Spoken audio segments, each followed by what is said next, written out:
You're listening to the ESO Network, your station for all things geek. Ian, look at this. What, it's a police box. What on earth are you doing here? I mean, these things are usually on the street. Feel it. Feel it, you feel it? Faint vibration. It's alive. Earth Station Who, a fun mashup celebrating nearly 50 years of Doctor Who universe. Hold tight. You never know where the TARDIS is going next. You're probably a bit confused right now. I broke the glass. It's all come back to me.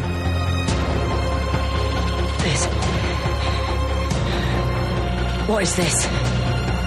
That's my ship. What? Let me take it from the top. Hello, I'm the Doctor. I'm a traveller in space and time. And that thing buried down there is called a TARDIS. Time and relative dimension in space. You're gonna love this. Hey there, Facebook listeners, and hey, Earth Station Who listeners. Welcome to another Facebook Live event, and we are also doing a wonderful, wonderful event here that is going to be kind of a surprise for all of us because we actually finally got a new Doctor Who showrunner announced, and man, did the internet light up on this one. It was not anybody that we even expected. There had been so much rumor going on. There had been so much people going and saying, hey, it's going to be Toby Whithouse. It's going to be so-and-so. It's going to be Neil Gaiman. It's going to be, all these other people. Did we ever think we would be going back to the future? By any chance? No. So welcome here to Earth Station Who, where we are going to talk about the surprising return of Russell T. Davies. Woo! And What? Exactly. What? WTF? Exactly. Not RTD, RTF. That is the WSTF ever. Exactly. So we got a great crew here to talk and everything, but of course we'd love to hear from you. Feedback, of course, is always welcome at feedback@earthstationwho.com. But of course, Facebook listeners, thank you for everyone who's out there. So we'll be bringing you guys in also, and we'll be, talking about, if you guys have questions or thoughts and everything. We've got a few folks already watching. Thank you for being here. And we have Ramona and a couple other folks. So howdy, everybody. Let's also introduce everybody who's here tonight on the show for those at home who can't see us. Of course, we have joining us from, downtown Atlanta, I guess. Anthony Williams is here. Good evening. And, of course, we also have Alan Siler back with us. What's up? And Melanie Dean, who's now our regular person whenever we do live videos. What? Again. Exactly. Again. And, of course, we have our regulars. Mr. Mike Gordon is here. Howdy. And Mary Ogle is here. We have two very talented artists tonight. This is pretty awesome. So, hi, everyone. It is great to be here. So it is pretty darn awesome. And, it was funny because I think it was like they brought, out of nowhere, BBC started sending out press releases, and everyone thought it was a joke and everything. What was your initial thoughts? And this is open to everybody. I'm not going to go, so Anthony, what did you think? So I don't do things like that. Just let's go full discussion mode. And what did you guys think when you guys had, heard the news at first? Because I started seeing, I got a press release actually emailed to Earth Station Who saying, that, from the BBC saying that, announcing a new showrunner. I was like, did we get on a list or something? Have we, wow. I was like shocked. Did you think it was spam? I thought it was spam. I thought it was a joke. I had to see. It can't be real. You're so high profile. Exactly. It was just, it's pretty funny. Mr. Fancy. Well, some people have it, some people, Yeah, that's right. But so I started. We're just blessed to be in your presence. We are. We've been doing this long enough. I think we deserve something, Yeah, you got a point there. Yeah, so I think we're. So what was it? Was it the kind of pre-announcements of we're about to, or was it the full? No, it was Russell T Davies is returning. It was the full Russell T Davies is returning as the showrunner. And, holy cow! And it was the one most people saw. I think I posted it up on Earth Station Who. Yeah, and it's just it was just a piece of paper with the BBC header and said Doctor Who, and it was dated that day. It was just like, is this real? So the first person I wrote, of course, Rob Levy. It is legit. Have you heard this? Have you found out anything? And he says, I've just got the same thing. I just found out, and it's just coming across, and it just started exploding from there. And I got to figure out how to get on that list. Well, you can try to get on the Star Trek one because your podcast. Oh, that's true. That's true. Yeah. So.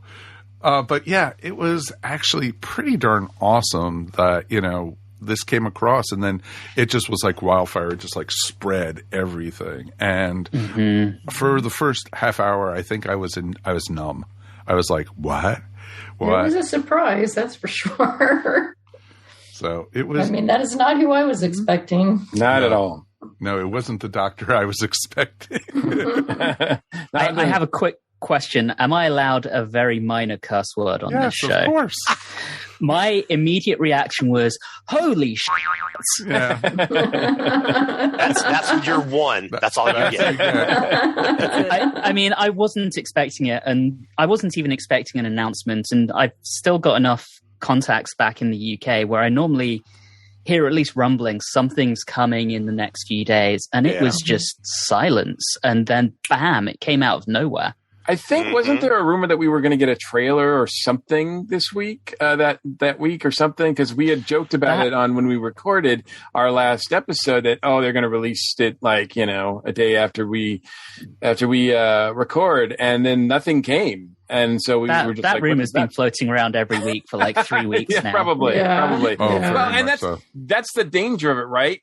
Every day there's a rumor, like there's a sort of an announcement, right, of who's going to be the next doctor, who's going to be this, who's going to be that, et cetera, et cetera. So it's really tough to sift through the garbage. Well, exactly, but I and think that's why made it really clear right off the bat. Surprising. It was so surprising. Exactly. Yeah, Mikey. the BBC made it clear right off the bat. I think I saw an unofficial post first, but within like 15 minutes, it was official. They really jumped on this. Yeah, it was like as soon as it went out not just to the press release, but then all the news media outlets even started picking it up, and it was just like, what? Are we going back to 2005? What the heck? And well, we did go back to 2005 because this happened on September 24th. Right. That's when the announcement was made in 2003 that Doctor Who was going to go back into production with Russell T Davies at the helm. Wow. Oh, wow. So it was to the day. To the day. Yeah, I don't think that's a coincidence. No. 100% isn't. No. Well, and again, it's amazing to me because they've done it throughout the season or Chris Chibnall has done it throughout the season with Jodie's run, having these surprises that we don't expect. Some people who are deep in the weeds might know, but the general public didn't know the Master was returning. We didn't know that, et cetera, et cetera. Like, we didn't know about Dr. Ruth. Yeah, Dr. Ruth. That stuff. And now this, it's like, man, they're real. And even prior to that, with Jenna Coleman's first episode, we had no idea she was going to. I remember that was a big shock. They have a really good history at keeping stuff like under wraps until it's needed.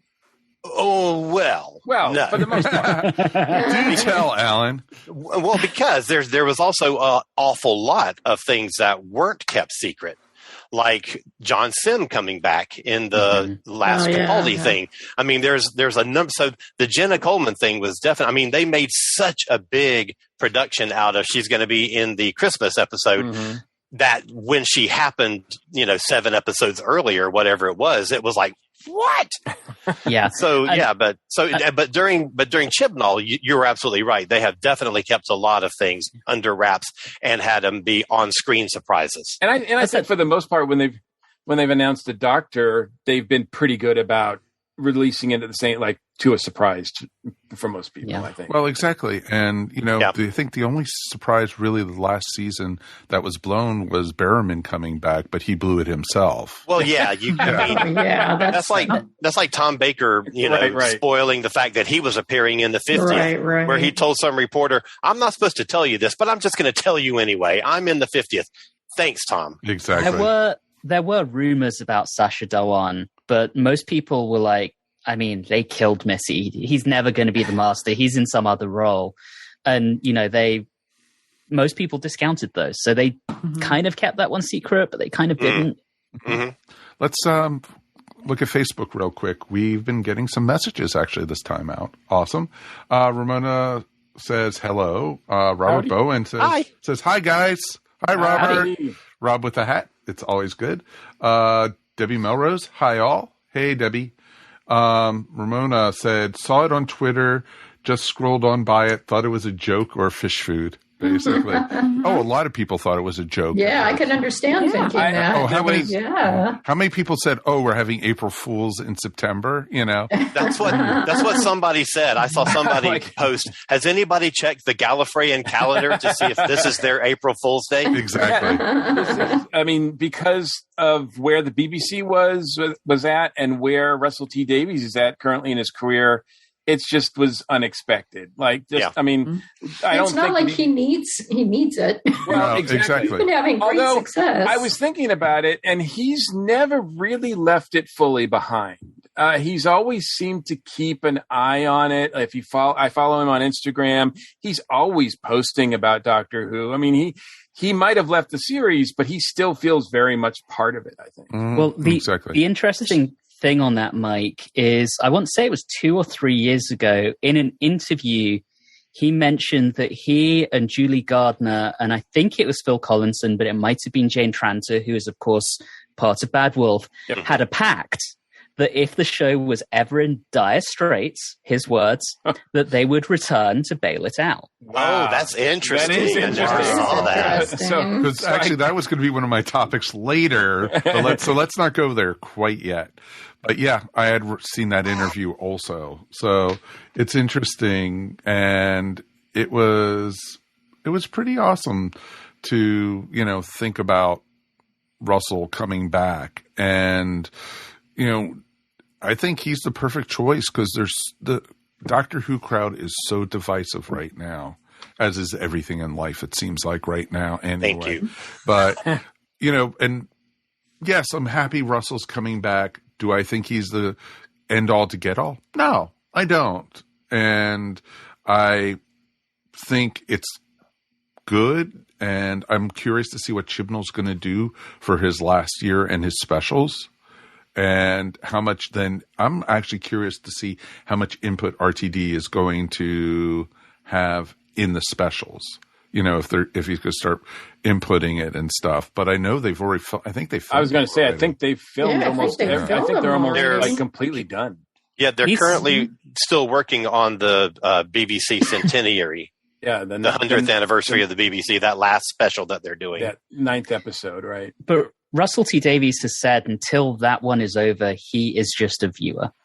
Yes, so he has said that. I don't think he's got much input aside from the obvious. If there's a regeneration scene at the end of the centenary and a new Doctor, appears, I'm sure he will write that first scene as his successors / predecessors. Right, exactly. Have done. He's in the same situation that Rick Wakeman is always in Yes, where he's playing his successors and his predecessors' music, and they're the same person. Anyway, there was the rumor that both Russell T and Stephen Moffat were involved with the anniversary special. Right. Yes. I had heard that also. Yes. I don't know if that's true. I don't think we've got. Well, no, not the BBC one.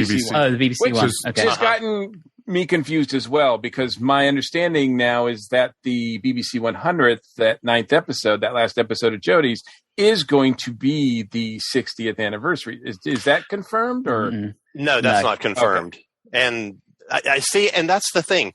My whole assumption this entire time is that everything that Chibnall was doing was leading up to whatever he had planned for the 60th anniversary. Yeah, right. So I was completely surprised when he announced his leaving, and his leaving would not be including the 60th anniversary. Yeah, I heard that. So it was. Yeah, I really think that's confusing. weird.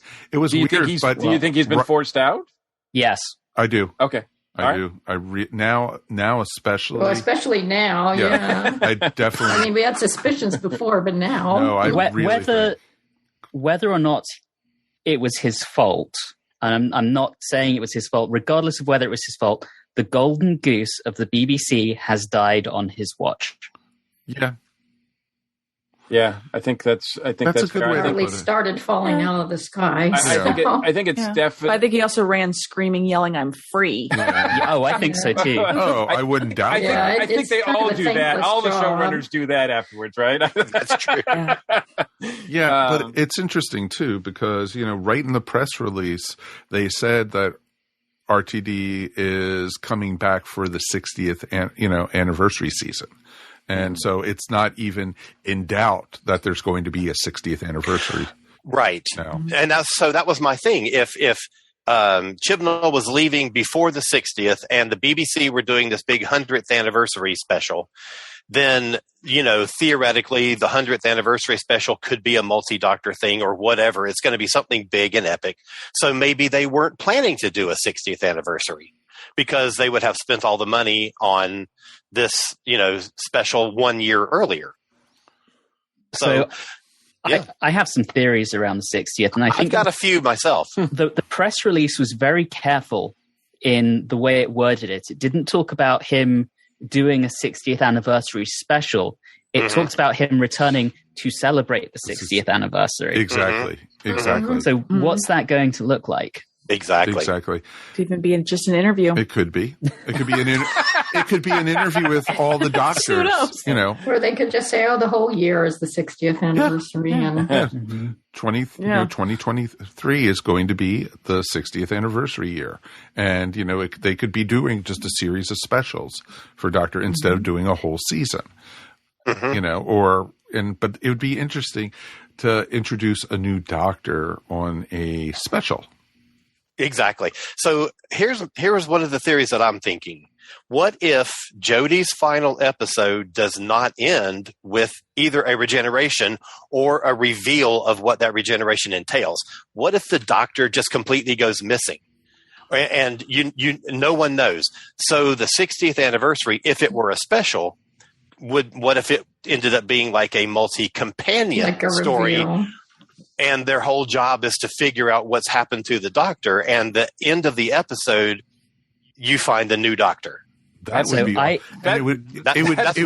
awesome. Bringing back companions from the old series and new series, exactly. Searching for the Doctor. That is which will lead to the Ace spinoff. That is RTD has wanted to do a new Doctor Who spinoff for years. That's another thing we have to talk about. That is so he wants bold. to do a Doctor Who channel. That is so bold. Yes. I really Earth Station Who is available for that. Because I think it's almost too ambitious to me. Like that. I mean, if they did it, I would be like, wow, this is amazing. But I think it's pretty clear that not only the BBC, but I think the other huge investor here, the entity here is HBO Max, right? Exactly. And I think HBO Max wants to do with Doctor Who what Disney Plus is doing with Marvel, what Disney Plus is doing with Star Wars, what Paramount Plus is doing with Star Trek. They want not only a big flagship show, but they want multiple spinoffs. And that is something that RTD had in spades when he was in command. Exactly. And I wonder if part of this HBO deal, one of their prerequisites was something along what we're seeing now. RTD coming back and running the franchise. So I'm curious. So I saw in the press release, it mentioned that the BBC Studios, which is the commercial arm of the BBC, would be partnering with Bad Wolf to produce. My understanding was HBO Max had bought the streaming rights, but they weren't financial partners in this particular endeavor with Bad Wolf. Unless we just haven't heard that part of it. Yes. Well, maybe, but I think it's kind of supposition. But even if they bought the streaming rights, it could have been for enough money that they had that money to invest in this. That they had enough say. Influx of cash, basically. Yeah, and they have a say on what's happened. Well, exactly. Yeah. And that's the thing, because, you still don't get brand new episodes of Doctor Who on HBO Max. You still have to watch it here in the States on BBC America. And, and now you can watch it on AMC Plus.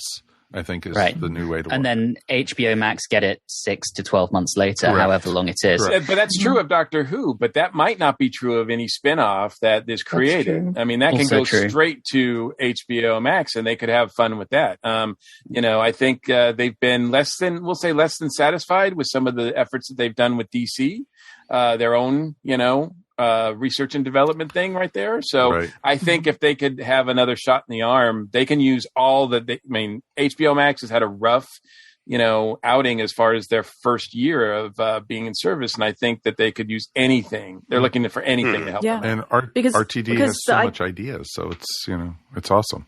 I mean, in the current year now, the streaming is basically having distribution rights is what everybody else previously you were, in order to produce anything, you need to secure how you were going to distribute it first. And that's where you're going to get all your money. So now if HBO Max is looking at stuff going, look, we need to secure things that we can distribute or stream that we can't necessarily just say we're producing our own content, because they really aren't anymore. And you're not a powerhouse juggernaut like a Disney Plus or anything, or, those other services are like a Paramount that can be like, hey, or Peacock that can own just about anything. So I could see where they're looking at this long term with Bad Wolf going, look, we're going to produce X, Y, and Z, and you get to have exclusive streaming rights. They're like, oh, thank God, we can have more, more viewers. But Bad Wolf is basically an indie company. Yes. So they can't be providing that much in, financial to the point of, fostering up Doctor Who and building it out as a franchise. I think this is just RTD's way of saying, like, I own some of this now. Like, I agree. I totally agree with that. Definitely. I am a producer, and what's really great about it is that he's bringing Julie and Jane with him. Like, that's that actually was my question. Are they coming back? Yes. Yeah, they are. So Russell T Davies is not part of Bad Wolf. Bad Wolf is co-run by Julie Gardner and Jane Tranter. Help if I can get those the right way around.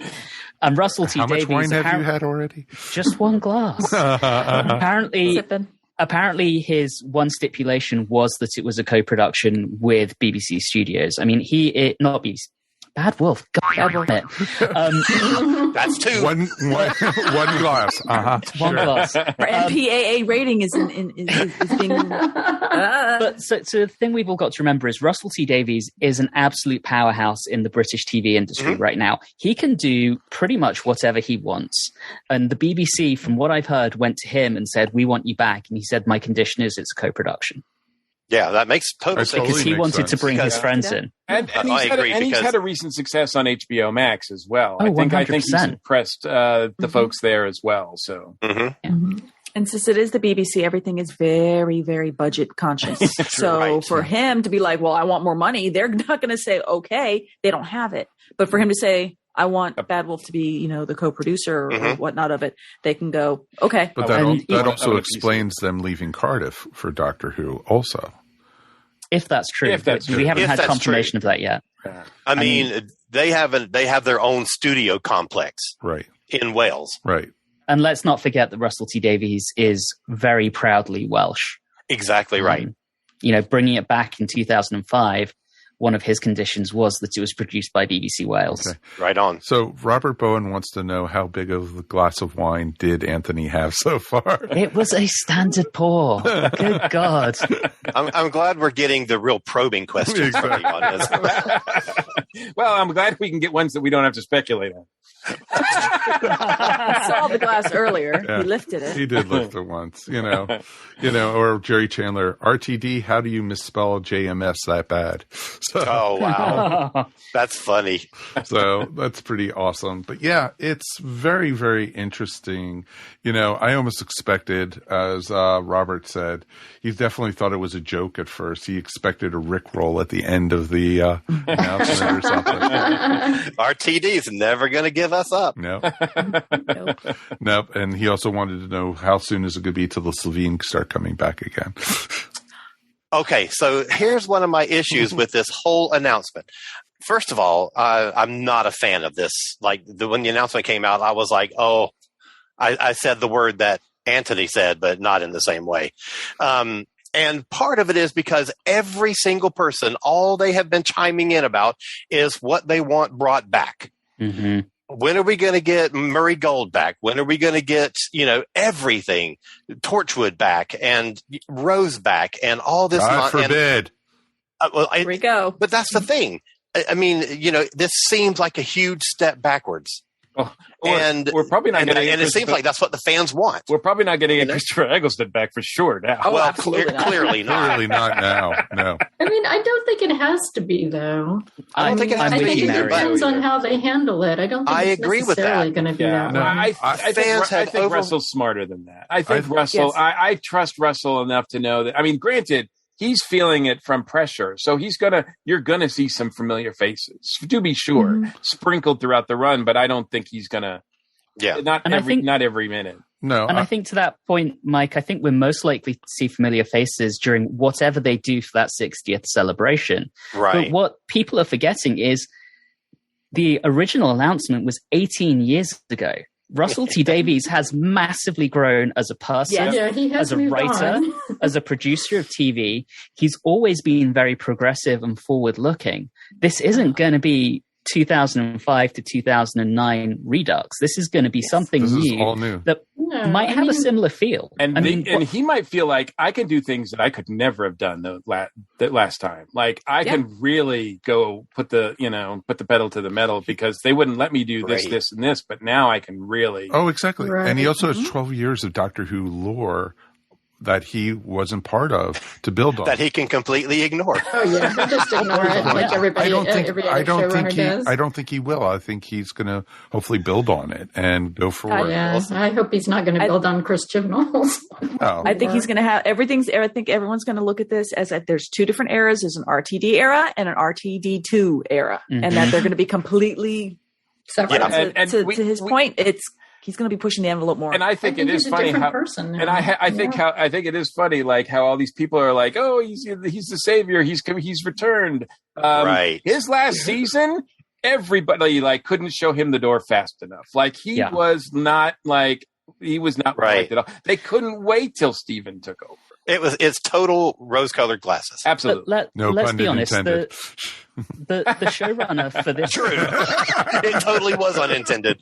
Sorry, Anthony. Go ahead. But let's be honest. The showrunner job for this show is a poison chalice. Yep. By the end, everyone is baying for their blood. It happened with RTD. It happened with Moffat. It happened with Chibnall. Mm-hmm. And why are they bringing Russell back now? Candidly, he's someone with a hugely popular touch. Everything he does turns to gold, whether it's absolutely Doctor Who, whether it's The Second Coming, Queer as Folk, Years and Years, It's a Sin. It's a sin. It's a sin. I mean, the man really does have that Midas touch, and that's what the BBC are looking for here. They're looking for someone to turn that golden goose back into a golden goose. Absolutely. Oh, very much so. But also, I hated seeing already on Facebook, they only brought Russell T back because nobody else would take the job, or, and crap like that. Because Doctor Who's ready to die anyway, and blah, blah, blah. It should they say that about it all the time. Oh, yeah, every time.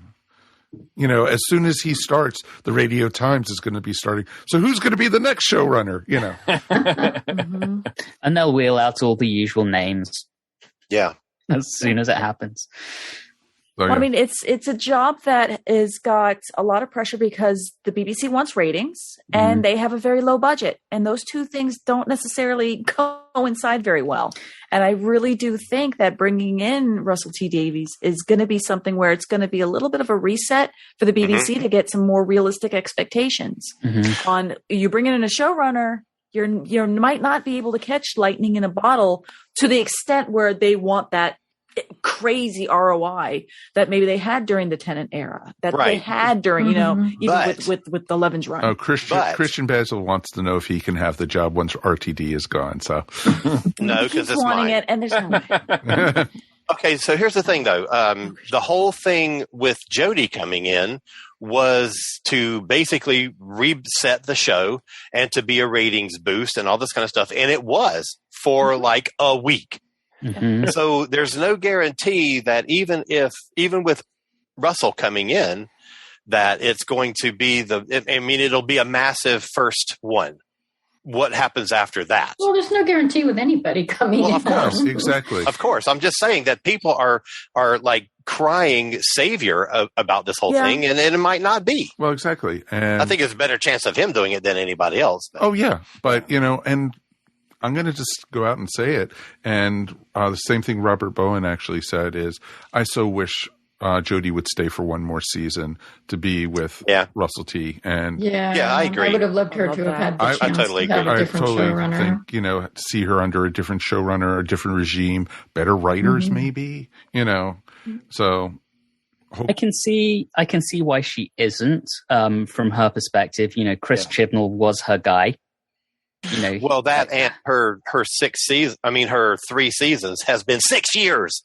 I mean, that's just insane. Yeah, it's a long time. Insane. So, okay, I like I said, I'm not a big fan of Russell coming back in, and I have a myriad of reasons why. But the one thing that I'm hopeful for is that if anybody can get this stupid show back on a 1 season per year plan, Russell can do it. Yeah. And Doctor Who has got to get back to an annual broadcast schedule. Yes. If it wants to build its audience, this whole 1 year on and 1 year off nonsense, and we don't know what part of the year it's going to be in and all this kind of stuff, loses on audience. I don't care about the writing, and I don't care if you disagree with the Doctor.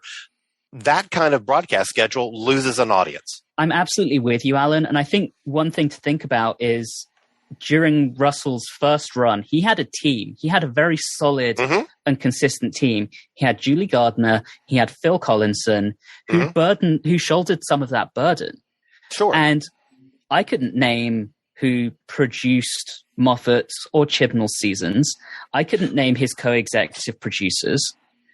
But Russell there's had Matt Strevens. Okay, fair enough. You can. There's one. And this is why we had Alan on. Come on. But I think in general, there hasn't been that level of support that Russell had from a broader team, which is part of why he was able to do it, because he purely dealt with the creative aspects, while you had people like Julie Gardner dealing with the purely practical aspects of running a show, and Phil Collinson running the day-to-day stuff on set. Right. And so hopefully with Bad Wolf involved, that's what solves that problem. He's bringing Julie Gardner back. I wouldn't be surprised if we see the return of Phil Collinson. I would love that. He's a great guy. I think I've met him a couple of times, and I think he's just really cool, and he really cares about the job. We don't need Phil Collins on the show, on the other hand. No. No, because he'll just sit on a stool and let his kid do all the drumming. Yeah, exactly. Exactly. And I don't want to see Susu Studio on Doctor Who. No. I do wonder if Russell's going to be as involved in the writing as he was the first time around, because he pretty much wrote every episode, even if somebody else's name was on it. Well, yeah. No, he really did. I mean, a lot of times to a detriment. Even the Moffat stories and stuff? Yes. No, not except for the Moffat stories. Those are the exceptions. But he touched almost every other episode. Well, any showrunner is going to do that. No, I mean much more. Not like Moffat did, not like Chibnall did. It depends on the situation, because apparently Moffat did heavily on the Neil Gaiman episodes. Oh, wow. Yeah, again, Well, at least the first sometimes to the detriment of that Cyberman episode. Oh, yeah. Well, apparently he didn't do it on the Cyberman yes, he episode. did. Maybe he should. He did. Okay. Well, but Russell T has said himself, I mean, he in his book, how involved he was in the writing. Sure. Okay. Well, And so I would actually like him to, I mean, I like his writing. I'm a fan of his writing, but I would actually like him to not be quite as heavily involved. I think to that point, you know, he wrote about it. He recognizes that maybe he was too involved, and this is his chance for a do-over.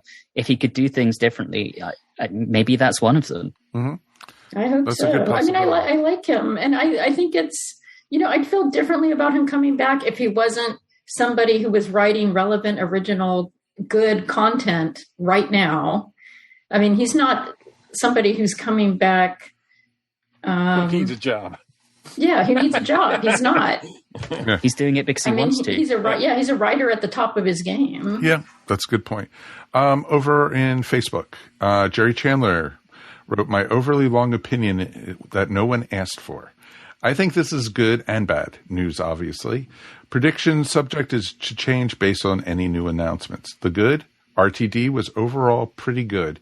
He had his weird moments, cough, superpowered master, cough, and thank you. Excuses where he brought in good writers and largely developed some really good Doctor Who for several years and 2 doctors. Plus, he's grown as a creator over the last decade. Plus, I think we're in store for a fun ride. True. The bad, Chris Chibnall, my opinion, has been a horrendous showrunner who doesn't seem to have a strong grasp of differences between storytelling gimmicks and unfinished concepts versus fully realized stories. Chibnall's stewardship of the show is what hurt it more than anything. I think the BBC's going to the man who brought the show back from the dead in 2005 to return for the next showrunner is going to be a scene possibly somewhat right by some as them looking to save the show from the dead again, like we said earlier. However, I think the very loud voices in the toxic spectrums of fandom are going to make a lot of forums and even some conventions insufferable for a while by screaming to the heavens that they were vindicated and that the female doctor killed the golden goose of the BBC. It's not true. Well, that was always going to happen. Yeah, it's not true, but I think if they make sense long enough and enough noise, the BBC may be hesitant to experiment with the show's formula for the near future. Obviously, those people have not been paying attention to what Russell's been doing for the last decade. Exactly. Because if they think, oh, we're going to get our straight male doctor back and things are going to be less woke, they're in for a big surprise. Because I think, like I said, I think Russell's going to make this show much more open and diverse than he ever got a chance to before. So, Mike, to that point, I mean, you only need to look at his writing the first time around. I remember on Outpost Gallifrey, people screaming about the so-called gay agenda during his first Oh my God, I hate that. Absolutely. And his show was very diverse the first time around. It was, but he did. It did seem like he was still kind of putting stuff a little bit like under the carpet in places. I think he's just going to be like as open as heck now. Well, culture has changed significantly in 16 years as well. Yes. Oh, yeah. Yes. The society is a completely different place than it was when Doctor Who first started. So, in 1963, yes, that is correct. yes, and came back in 25. Dork. No. And I'm being nice and calling you that. Great. Yeah. I don't know. You know, obviously the big question is, what does this mean? What kind of doctor are we going to get? And I don't know that. I think it's wide open as far as I don't think, you know, I think maybe the BBC and those parties might have an idea of what they want. But like I said, with Russell involved, I can only imagine it could be the wildest doctor that we've ever had. So I think he wouldn't have come back if he couldn't have had total creative control. Right. The Agreed. BBC, from what I've heard, you know, basically told Chibnall, you've got to have a woman. I think if Russell has a different doctor in mind, he's going to say, go to hell. You're not going to tell me what to do. I'm going to cast who I want to cast. whether that's a woman, whether that's a man, whether that's someone who's, white, black, Asian, he's not going to care what the BBC ask him. He's going to say, I have a vision. Yep. You asked me back to run the show. Yep. Let me run it. Yes, I think that's absolutely true. Yep. I agree. Absolutely. Totally. Yeah. Yep. I agree. Very That was much probably so. a huge bargaining chip for him, was that he has a lot of things against, that the BBC's desperate again. And he doesn't need to do and this. they need help, and he doesn't need to do this. So it's all right, you want me to come back? Here are my terms. And you might want to sit down because they're going to be long. And they're going to be like, okay. Whatever you want, Russell. The only He thing would I have said it in a very pleasant Welsh voice. Yes, exactly. Absolutely. The only thing I can Voice and guarantee manners is that the new doctor will not be an American. I guarantee that. Heaven forbid, anyway. Yes. Yeah, but a week ago, the one thing I would have guaranteed is that Russell T. Davies would never have come back to the show. So, Bingo. let's don't rule anything Yeah, out. exactly.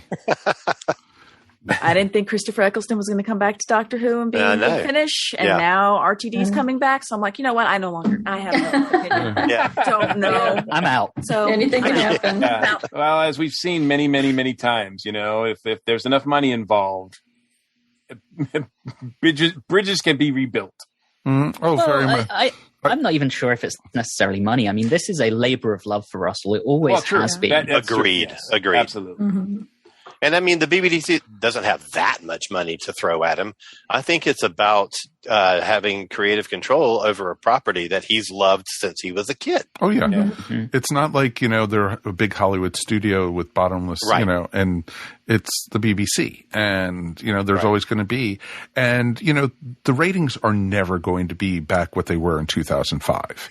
No, it's Right. impossible No. because Because viewing everything's is different now. Yeah, well, exactly. everything is different. Yeah. And you can't say that to people because they think you're just making excuses for low ratings, but And that's not the case. Alan, I think you and I have talked about this. I think what's going to be the biggest indicator for them on whether or not the show is successful again is merchandise sales. Absolutely. Oh, yeah. Merchandise sales have plummeted.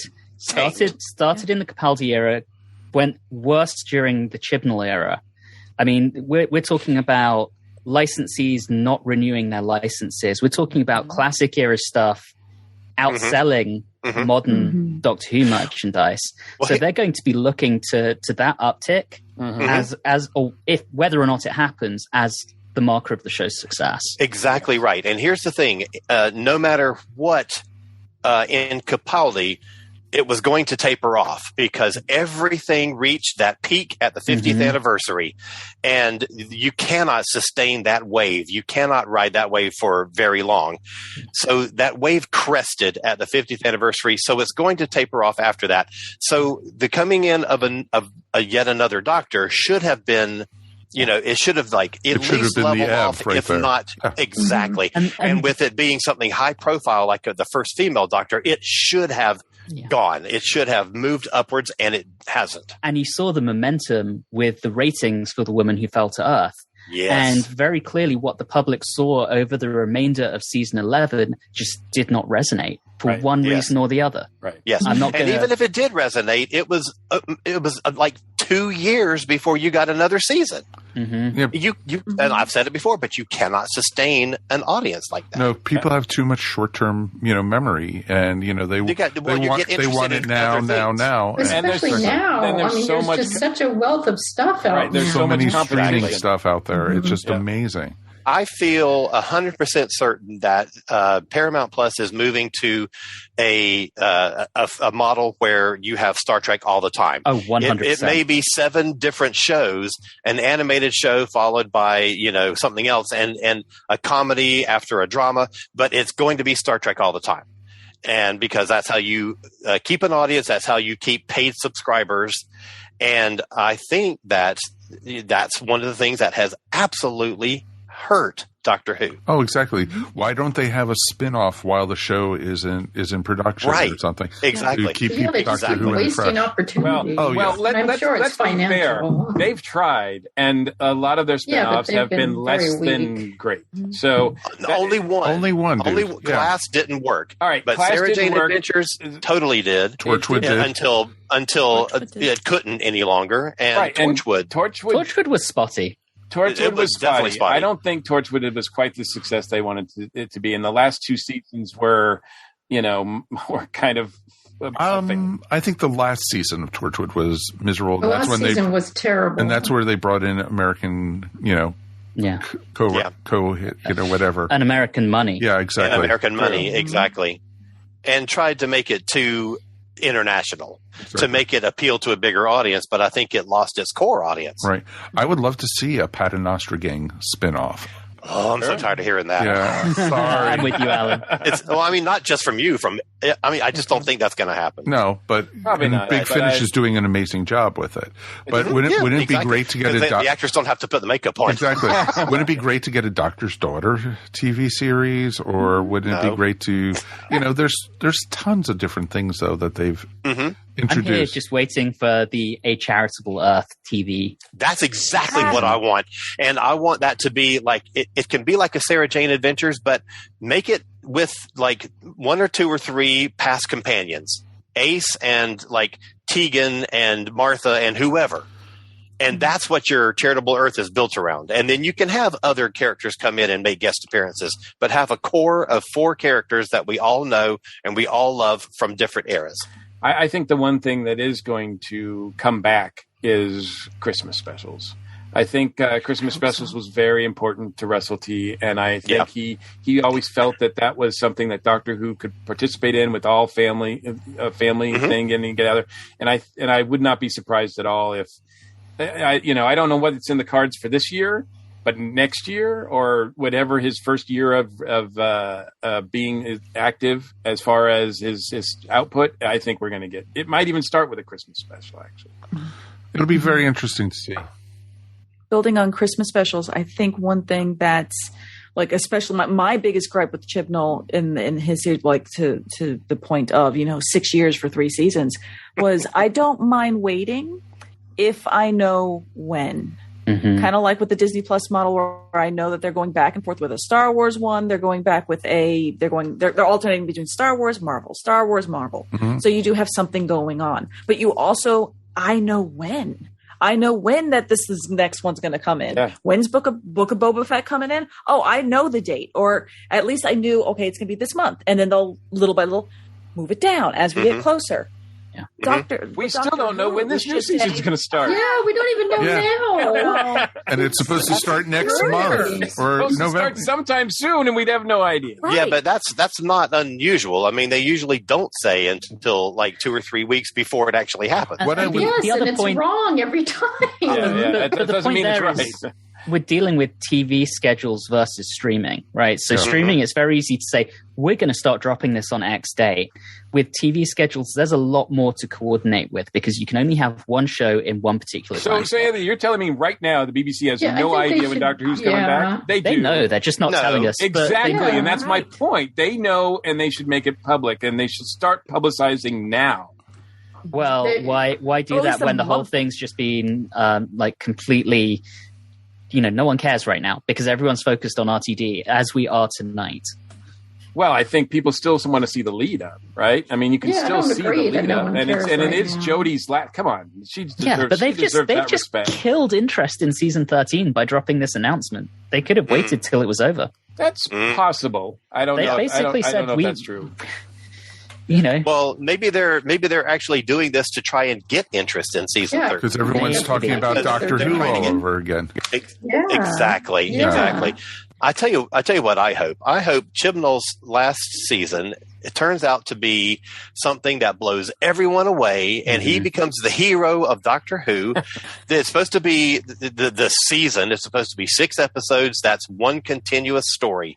So I just hope that I just want him to come up with something that has just like, it's the best thing, the most solid thing. And I'm not a Chibnall fan. I'm just so tired of all the bashing. I am too. And honestly, I think that's realistic because the bar right now is now so low for Chibnall's last season. It's true. That you have to be able to jump over this thing. That's a good thing. And sometimes, and that's where I'm kind of worried about the RTD2 movement is the bar going to be so high that he's not going to be able to hit it. And we're going to watch the first one and go, this isn't what I like. This isn't what I remember. Or just anything. Rose isn't here. Where isn't, in my head. Yeah. Well, and you go ahead. Sorry. I was going to say what's interesting with Chibnall was his first season committed for me what the worst possible crime for Doctor Who, which is to be kind of boring.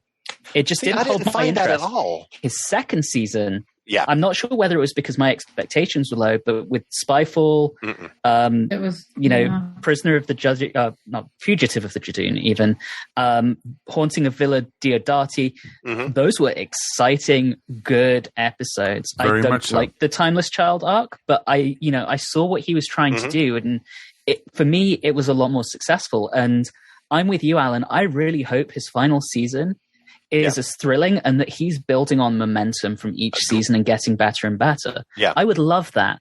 But what I think is going to be very interesting is we will see in these episodes whether or not the BBC is putting pressure on this. If we see a walking back of what he laid down with the Timeless Child, we know they're in damage control mode. Yeah. And he's not in control of the show. Yeah. If he doubles down on it, they're letting him finish his vision before he rides off into the sunset and hands over to RTD. Yeah. I won't be surprised if they are not allowing him to follow that concept. Well, but I actually have more hope for this because I think it's a better format for him. He likes that sort of miniseries format. And I think one of his problems was pacing. He just never really got the format of single episodes of Doctor Who. So I'm hoping that since this is a format he's much more familiar with, that he's able to sustain it. And I think, Mary, that's a really good point. I think that is far more his wheelhouse. You look at what he did with Broadchurch, and I wouldn't be surprised because if you look at the transition from RTD to Moffat's first season more or less follows RTD's formula. I have a suspicion that we're getting a mini-series with Chibnall. I think the 60th anniversary might be a mini-series, and I think each story might have a different Doctor. I wouldn't say that that's an impossibility at all. No, I could see it very interesting to see. I would be so into that. I think I'm always up for Chibnall bashing. So, but I think as far as I'm concerned, Chibnall's biggest drawback is that he put in 3 companions and he continues to not know what to do with them. He can't juggle them at all. No. And so, now he's pared down a little bit. So we'll see how that goes in his final run. But the one thing I am excited about as far as RTD goes, say what you will, but the guy knew how to handle companions. He gave us some of the best companions that has ever been in the franchise, in my opinion. So, I think that we're in, not only from a Doctor perspective, but I think as far as companions goes, I think that, we're in for a treat with the new era. Oh, very much so. With Chibnall, the only companion you really even got to know or really care about was, of course, Graham. And, the great Graham. All hail Graham! And they've announced that they've actually said that Bradley Walsh will be back for the 100th anniversary special. So right. So why are we talking about Davies? That's the real news. Yeah. Well, let's talk about Graham for the rest of the show. Welcome to the Walsh cast, ladies and gentlemen. So, but yeah, it was interesting because the other 2 companions, Yaz did not get interesting until maybe the last 2 episodes of the last season. Yeah. And, and I like what they did with her. And it was like, why did it take this long for them to do this? And, poor Ryan, you know what? Ryan, I couldn't remember anything that he did that was remotely interesting. Yeah, they gave him very little to do. His character revolved around him being dyslexic, and even the way they portrayed that was inconsistent from episode to episode. Oh, yes, exactly. And, he had a disability, and they played off it when it needed to be there, but overall, it was forgotten. Yeah. I mean, I think what I'm looking forward to with this last season, I realize we've gone way off track from discussing RTD, but the fact that we're going to have 2 companions rather than 3, skinnying down that TARDIS crew a little bit, I think that will help. You'll have a bit more development rather than trying to balance this bloated TARDIS crew. And we've seen what he did with Broadchurch, where he had a huge cast and it was a continuous story, and he gave everybody something to do, which is exactly what I think he'll do for this. Exactly. I think of late, though, science fiction in general has struggled with large casts. You look at, I'm sure Alan has an opinion on this, but you look at Star Trek Discovery, where the majority of the bridge crew has been ignored. You have maybe 3 or 4 characters that they pay attention to, and then the rest of the cast kind of play very bit parts and you don't get to know them. You look at Star Wars, and they started to expand the cast with The Last Jedi, but then they pull it back in when people don't like Rose Tico, they don't like, character A, character B, and suddenly it's focusing entirely on Kylo Ren and Rey.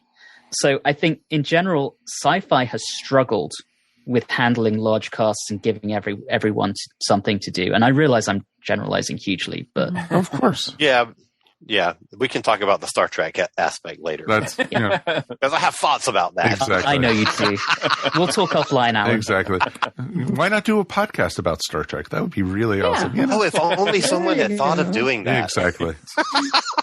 But I will look forward to seeing the companions having more interesting of a story.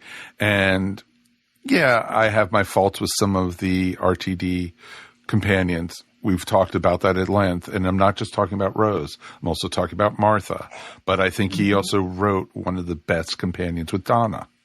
A character I totally despised at first, and then fell in love, and I was in tears when she left, type thing. And so we had genuine character growth with Donna. Oh yeah. I mean, and then it was up until the last 30 seconds. And then it was gone just like that. Right. So is that better or worse?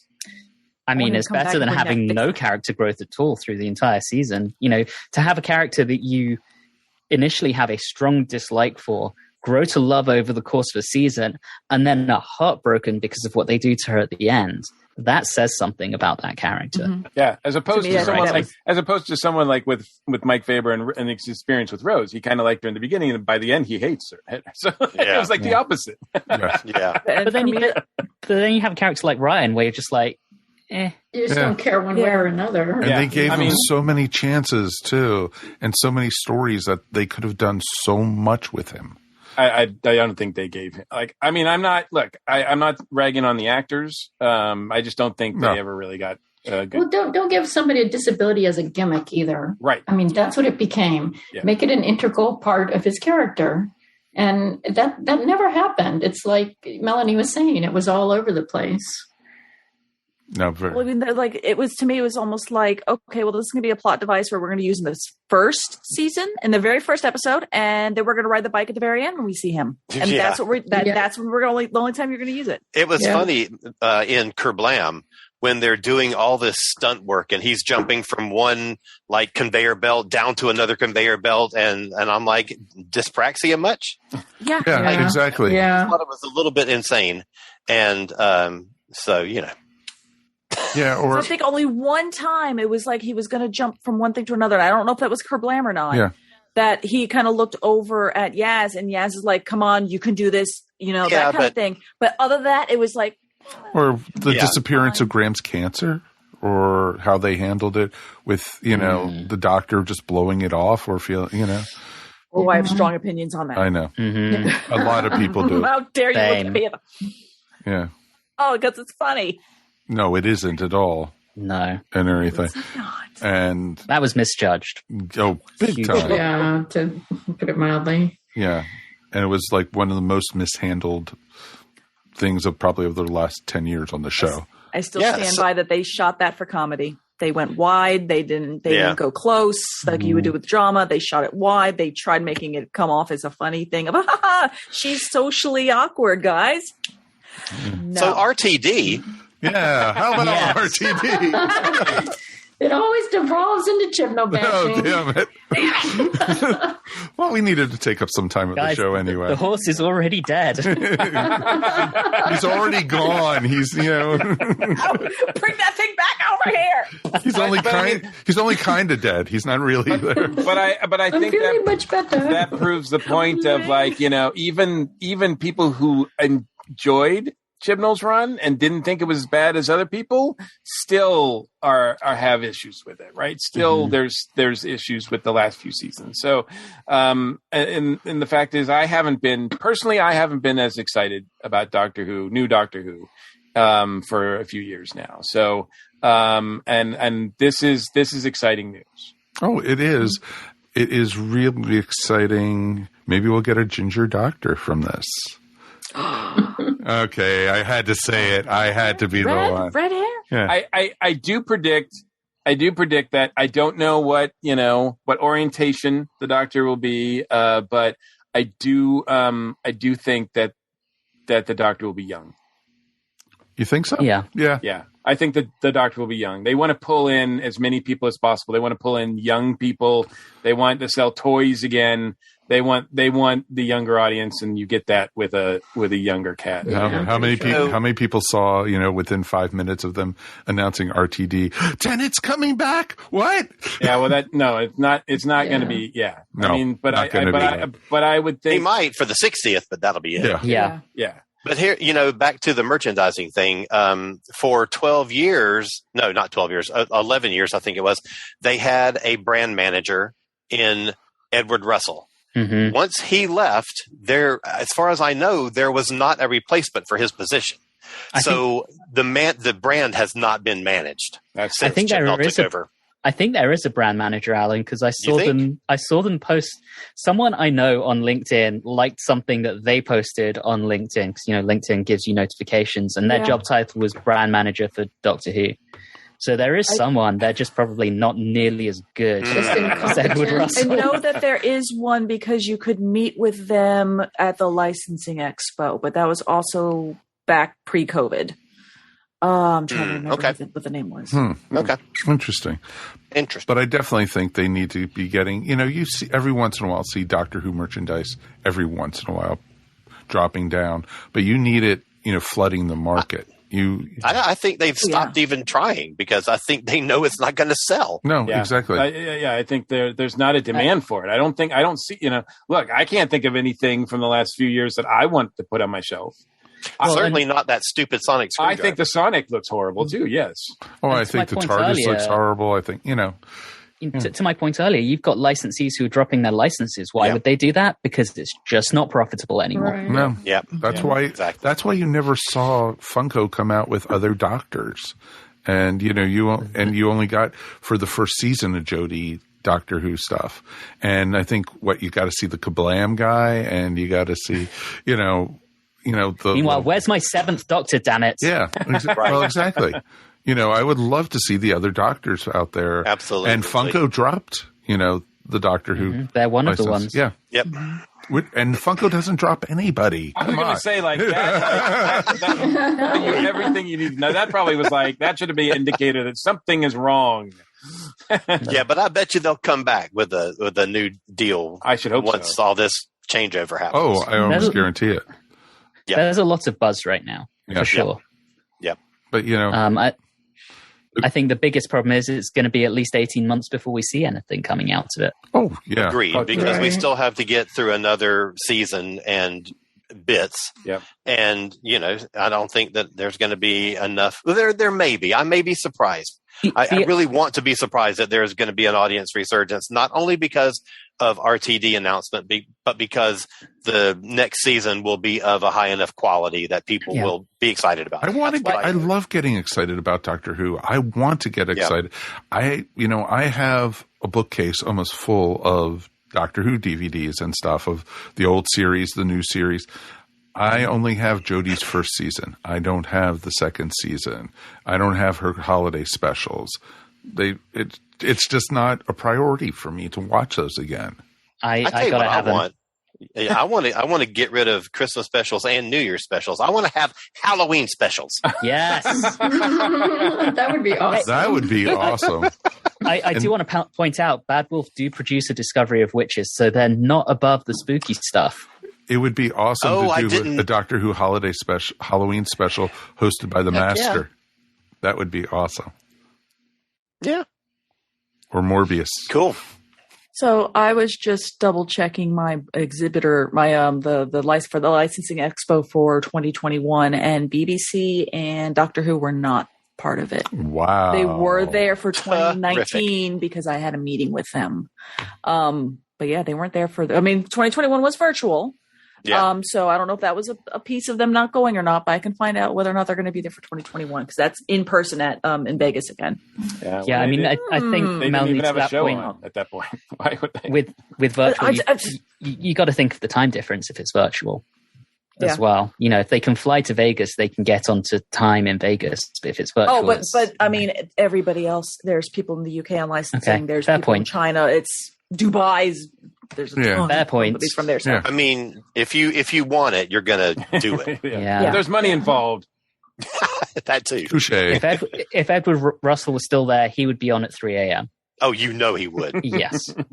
Oh yeah, and he'd be looking fresh, like he just His hair would look like it's just been dipped in a cool mountain stream and flipped about a bit.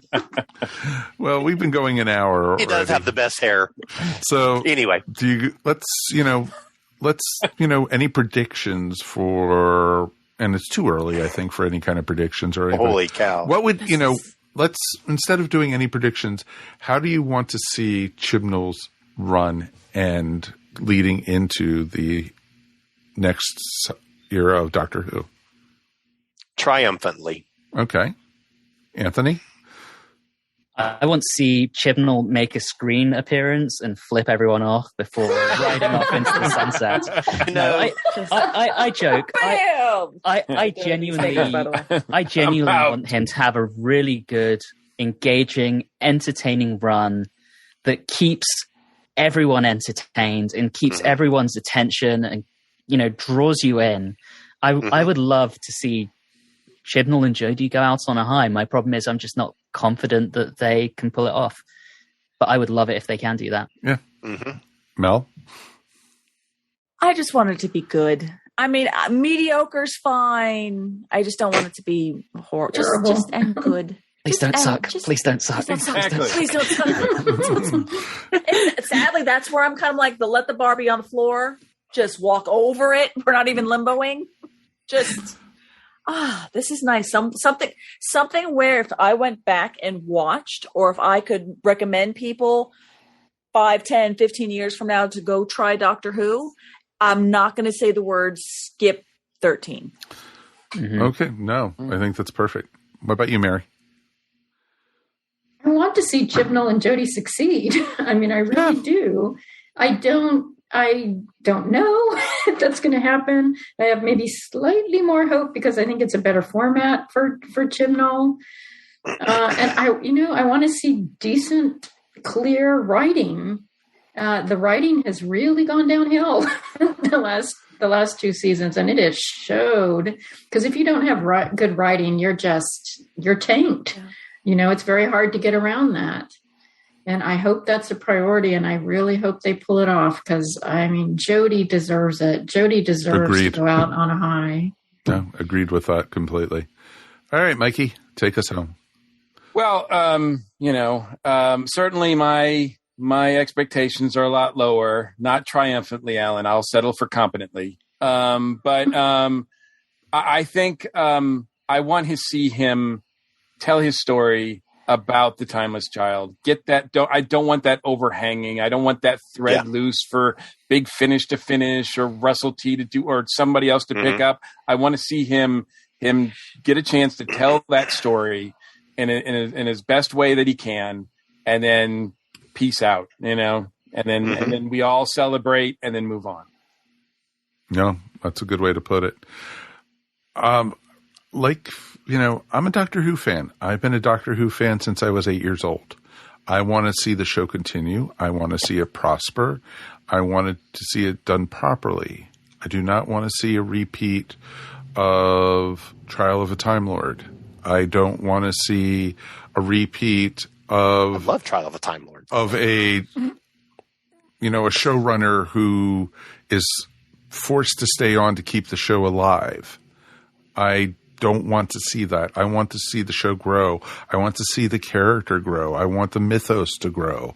I want this show to be the thing I look forward to watching every week, and and coming back and knowing, and you guys got me excited by like bringing up the thought, wouldn't it be great when Doctor Who is not on, there's a spin-off to watch during that time, kind of like what Marvel and Star Wars is doing. It's awesome, what they're doing, and it's so possible for them to do something like this, even if it's animated, even if it's live action, that's fine. Hell, have a frippin' Doctor Who game show. I don't care. I just want to see, something really awesome with Doctor Who. This is my heart. This is my soul. And, I love Doctor Who for that. And thank you for all the memories it's done. Chibnall, thank you for what you've done. But you didn't do it properly or as well as I had hoped. But I'm still enjoying watching the show. And I love Jodie. And I would love to see her grow even further with another showrunner. But maybe in Big Finish we'll see that. So bring on RTD and bring on the new season. Bring on the specials. And here's to a bright future of Doctor Who.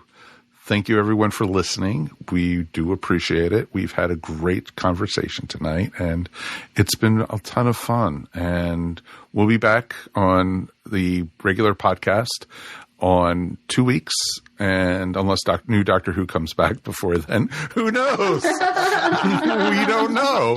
But if not, you'll be seeing us talk about The Invasion, the second Doctor story. Woo-hoo. And it's going to be a ton of fun to do. And until then, on behalf of myself, Mike Faber, Mr. Anthony Williams, Alan Siler, Melanie Dean, Mary Ogle, and of course, Mr. Mike Gordon, it's been our pleasure. And we will see you here next time on the Earth Station Who podcast. You can find us at earthstationwho.com. And you could also find us up on Apple, Stitcher, Spotify, wherever you can listen to podcasts. Listen to us. We've been doing this now since 2013, I think we've been doing this show for. So we've just been going forever. And so please, there's tons of stuff to listen to. And here's to a good year. Hopefully new Doctor Who will be right around the corner. Peace. And we are done. Thank you, Facebook. Bye, everybody. Woo! Bye. Bye. We miss you already. Bye. I don't. You've been listening to Earth Station Who, a bi-weekly pop culture podcast dedicated to all things Doctor Who, featuring talents from across the universe. All topics on the show are the sole opinions of the individual and are used for entertainment value alone. You can subscribe to our podcast up on iTunes, Stitcher, or follow our blog at www.esopodcast.com. You can also follow us up on Facebook, Twitter, or Google+. If you enjoyed the show, please leave feedback up on iTunes.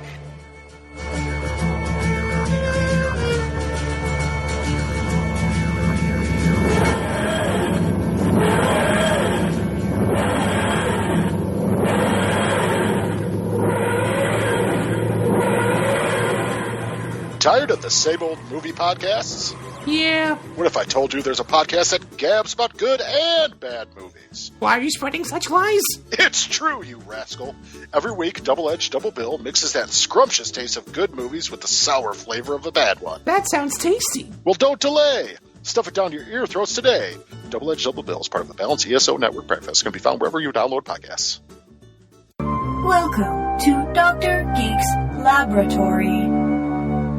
Dr. Geek here with another reminder that the ESO Network is pro-science and pro-vaccine. We urge you to be a superhero and protect yourself, your family, and your fellow geeks around the world.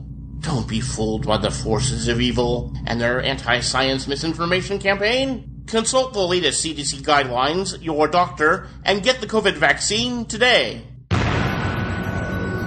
This has been a broadcast of the ESO Network. Be part of the crew and help support our shows by donating to our ESO Patreon or by shopping at the TeePublic store, which can all be found at www.esonetwork.com. The ESO Network, your station for all things geek.